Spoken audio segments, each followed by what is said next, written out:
ॐ वक्रतुण्ड महाकाय सूर्यकोटिसमप्रभः निर्विघ्नं कुरु मे देव सर्वकार्येषु सर्वदा। ओम नमः शिवाय। तो अब हमने शुरू करना था श्री शिव महापुराण का अध्ययन, जो कि हमने पिछले बार पढ़ा था कि शिव पुराण की श्रवण की क्या विधि है। अब भक्तों को क्या नियम पालन करना चाहिए, आज हम वह पढ़ने जा रहे हैं। तो यहाँ पे भगवान शिव जी का 12 ज्योतिर्लिंग नाम स्मरण करते हो। ओम सौराष्ट्र सोमनाथम च श्रीशैल्यमल्लिकार्जुनम उज्जैनम महाकाल ओंकारम परमेश्वरम परलयम वैद्यनाथम च डाक्यानवीं शंकरम श्वेतबंधु च रामेशम नागेशम दारुकावणे वाराणस्य तो विश्वेशम त्र्यंबकम गौतमी तटे हिमालये तो केदारम घोषमेशम च शिवालये एतानि ज्योतिर्लिंगानि सायं प्रातः पठेन्नरः सप्तजन्म कृतं पाप स्मरेण विनिश्यति। तो आज हम सुन रहे हैं श्रोता के द्वारा पालन करने वाले नियम का वर्णन। हे शिव भक्तों में श्रेष्ठ महान बुद्धि श्री शौनक जी बोल रहे हैं कि सूत जी आप धन्य हैं जो कि आपने यह अद्भुत एवं कल्याणकारी कथा हमें सुनाई। हे मुने, हे शिव पुराण की कथा सुनाने के लिए व्रत धारण करने वाले लोगों को किन नियमों का पालन करना चाहिए, यह भी कृपा पूर्वक सबके कल्याण की दृष्टि से आप बताइए। सूत जी कह रहे हैं कि हे शौनक, आप शिव पुराण की सुनने का व्रत करने वाले पुरुषों के लिए जो नियम है उन्हें भक्ति पूर्वक सुनिए। नियम पूर्वक इस श्रेष्ठ कथा को सुनने से बिना किसी विघ्न बाधा के उत्तम फल की प्राप्ति होती है। दीक्षा से रहित लोगों को कथा श्रवण में अधिकार नहीं है, अतः मुने कथा सुनने की इच्छा वाले सब लोगों को पहले वक्ता से दीक्षा ग्रहण करनी चाहिए। कथाव्रती को ब्रह्मचार्य से रहना, भूमि पर सोना, पत्तल में खाना और प्रतिदिन कथा समाप्त होने पर ही अन्न ग्रहण करना, यह बहुत ही इम्पोर्टेंट चीज़ है, फॉलो करना चाहिए इसे। जिसमें शक्ति हो वह पुराण की समाप्ति तक उपवास कर लिया जाए। उपवास करके शुद्धतापूर्वक भक्तिभाव से उत्तम शिव पुराण को सुन सके। घृत अथवा दुग्ध पीकर सुखपूर्वक कथा श्रवण करे अथवा फलहार कर ले।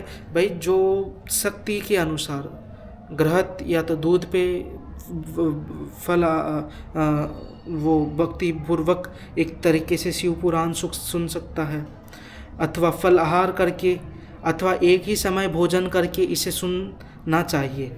इस कथा को व्रत लेने वाले पुरुषों को प्रतिदिन एक ही बार हविष्यान भोजन करना चाहिए। जिस प्रकार से कथा श्रवण का नियम सुखपूर्वक पालित हो सके वैसा ही करना चाहिए। कथा श्रवण में विघ्न उत्पन्न करने वाले उपवासी की तुलना में तो मैं कथा श्रवण में शक्ति प्रदान करने वाले भोजन को ही अच्छा समझता हूँ। गरिष्ठ अन्न, दाल, जला अन्न, सेम, मसूर, भाव दूषित तथा बासी अन्न को खाकर कथाव्रती उपवास पुरुष कभी कथा को न सुने। मतलब यह है कहना, अन्न, दाल या तो फिर सेम, मसूर की दाल, भावभूषित तथा बासी अन्न को खाकर कभी व्रती पुरुष कभी कथा को न सुने। कथाव्रती बैंगन, तरबूज, चिंचिड़ा, मूली, कोहड़ा, प्याज, नारियल का मूल तथा अन्य कंदमूल का त्याग करना चाहिए। जिसने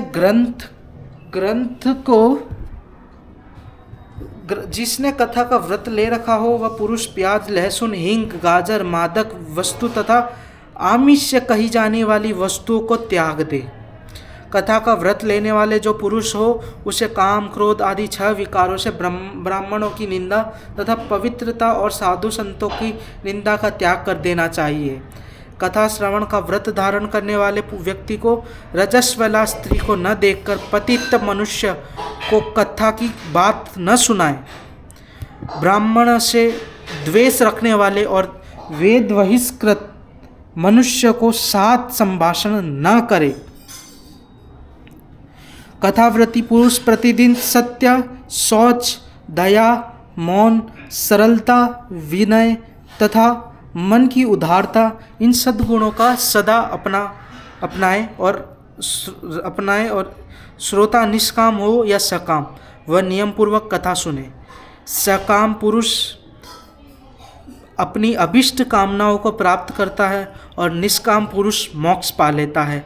दरिद्र, शायका, रोगी, पापी, भाग्यहीन तथा संतान रहित पुरुष भी इस उत्तम कथा को सुने। काकवंदया आदि जो 7 प्रकार की दृष्टा स्त्रियां हैं तथा जिस स्त्री का गर्भ गिर जाता है, इन सभी को शिव पुराण की उत्तम कथा सुननी चाहिए। हे मुने, स्त्री हो या पुरुष, सबको यत्नपूर्वक विधि विधान से शिव पुराण की उत्तम कथा सुननी चाहिए। इस शिव पुराण की कथा पारायण के दिनों को अत्यंत उत्तम और करोड़ों यज्ञों के समान पवित्र मानना चाहिए। इस श्रेष्ठ दिनों में विधि पूर्वक जो थोड़ी सी भी वस्तु दान की जाती है उसका अक्षय फल मिलता है। इसी प्रकार व्रत धारण करके इस परम श्रेष्ठ कथा का श्रवण करके आनंद पूर्वक श्रीमान पुरुषों को इसका उद्यापन करना चाहिए।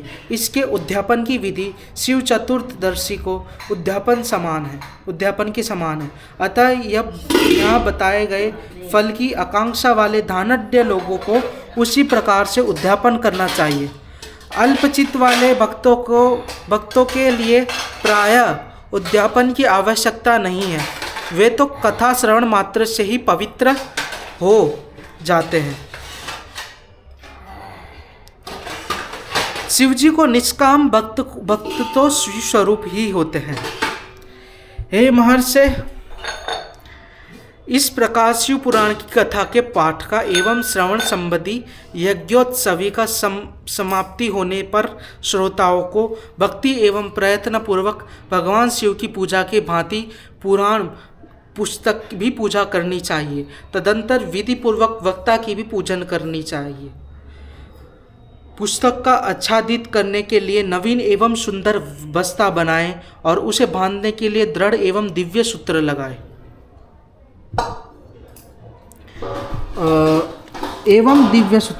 फिर उसका विधिवत पूजन करें।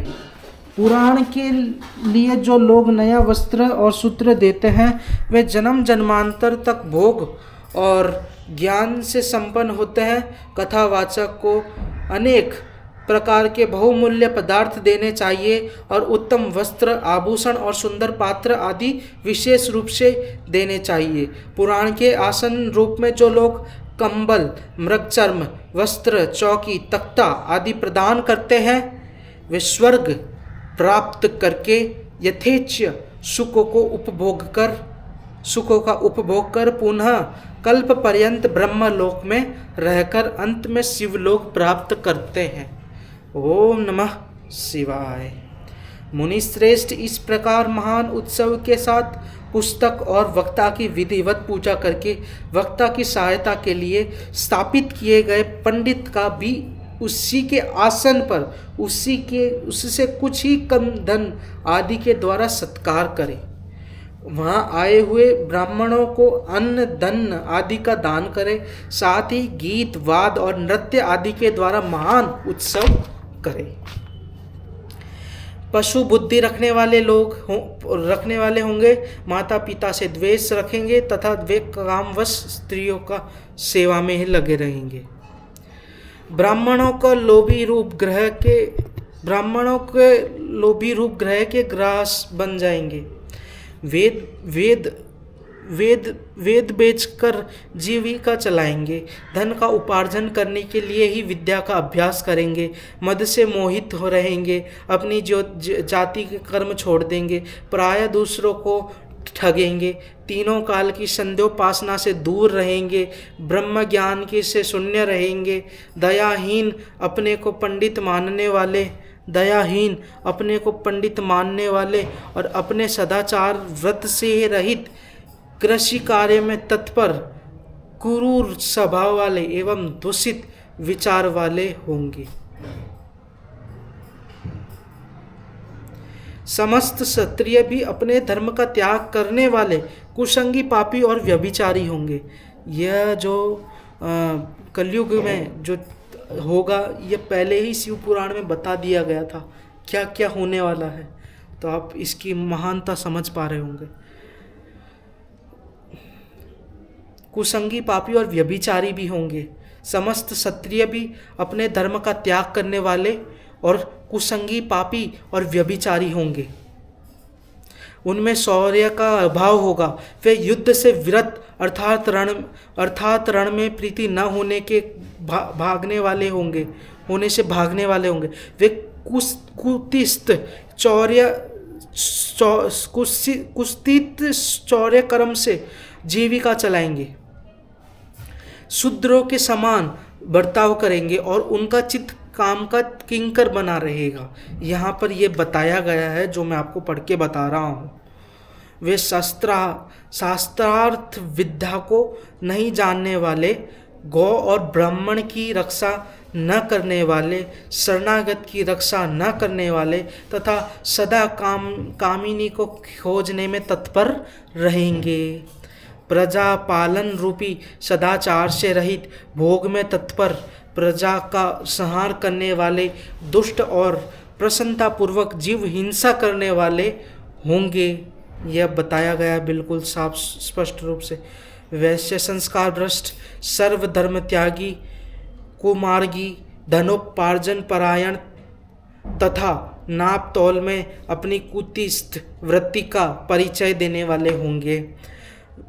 वे गुरु देवता और दिव्य जातियों के प्रति भक्ति शून्य, कुसित बुद्धि वाले, दिव्यजों को भोजन न कराने वाले, प्रायः कृपांता के कारण मुट्ठी बांधकर रखने वाले, पराई स्त्रियों के साथ कामरत, मलिन विचार वाले, लोभ और मोह से भ्रमित चित्त वाले और वापी, कूप, तड़ाग आदि के निर्माण तथा यज्ञादि सत्कर्मों में धर्म का त्याग करने वाले होंगे। ये बताया गया है बिल्कुल स्पष्ट रूप से। इस तरह कुछ शूद्र ब्राह्मणों का आचार में तत्पर होंगे। उनकी आकृति उज्जवल होगी, अर्थात वे अपना कर्म धर्म छोड़कर उज्जवल वेशभूषा से विभूषित हो व्यर्थ घूमेंगे। यहाँ स्पष्ट रूप से बताया गया है कि ये चीज़ें कलयुग में पाई जाएगी। वे मूढ़ होंगे और स्वभावतः ही अपनी धर्म का त्याग करने वाले होंगे। वे भांति भांति के तप करने वाले होंगे, द्विजों को अपमानित करेंगे, छोटे बच्चों की अल्प मृत्यु होने के लिए अभिचारिक कर्म करेंगे, मंत्रों के उच्चारण करने में तत्पर रहेंगे, सालग्राम की मूर्ति आदि पूजेंगे, होम करेंगे, किसी न किसी के प्रतिकूल विचार सदा करते रहेंगे, कुटिल स्वभाव वाले होंगे और द्विजों से द्वेष भाव रखने वाले होंगे। वे यदि धनी हुए तो कुकर्म में लग जाएंगे और यदि विद्वान हुए तो विवाद करने वाले होंगे। कथा और उपासना धर्मों के वक्ता होंगे और धर्म का लोप करने वाले होंगे। वे सुंदर राजाओं के समान वेशभूषा धारण तो करेंगे, दम्भी, दानमय, अतिशय अभिमानी, विप्र आदि को अपना सेवक मानकर अपने को स्वामी मानने वाले होंगे। वे अपने धर्म से शून्य, मूढ़, वर्णशंकर, क्रूर बुद्धि वाले, महाभिमानी और सदाचारों वर्णों के धर्म को लोप करने वाले होंगे। वे अपने को श्रेष्ठ कुल वाला मानकर चारों वर्णों से विपरीत व्यवहार करने वाले, सभी वर्णों का भ्रष्ट करने वाले, मूढ़ और सत्कर्म करने में तत्पर होंगे। अनुचित रूप से सत्कर्म करने में तत्पर रहेंगे। कलयुग की स्त्रियां प्रायः सदाचार से भ्रष्ट होगी, पति का अपमान करने वाली होगी, सास ससुर से द्रोह करेगी, किसी से भय नहीं मानेगी और मलिन भोजन करेगी। वे कुतिस्थ हाव भाव में तत्पर होगी। उनका शील स्वभाव बहुत बुरा होगा। वे काम विहल परपति से रति करने वाली और अपने पति की सेवा सदा विमुख रहेगी। संतान में माता पिता के प्रति श्रद्धा रहित, दृष्ट स्वभाव वाली, असत्य विद्या पढ़ने वाले और सदा रोगग्रस्त शरीर वाले होंगे। हे सुत जी, इस तरह जिनकी बुद्धि नष्ट हो गई है और जिन्होंने अपने धर्म का त्याग कर दिया है, ऐसे लोगों को इहलोक और परलोक में उत्तम गति कैसे प्राप्त हो सकती है? इस चिंता से मन सदा व्याकुल रहता है। श्री सुत जी कह रहे हैं, परोपकार के समान दूसरा कोई धर्म नहीं है। अतः जिस छोटे उपाय से इन सब के पापों का तत्काल नाश हो जाए, उससे इस समय कृपा पूर्वक आप बताइए, क्योंकि आप समस्त सिद्धांतों के ज्ञाता हैं।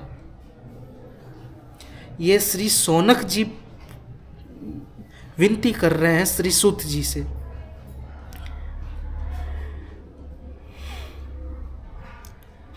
तो व्यास जी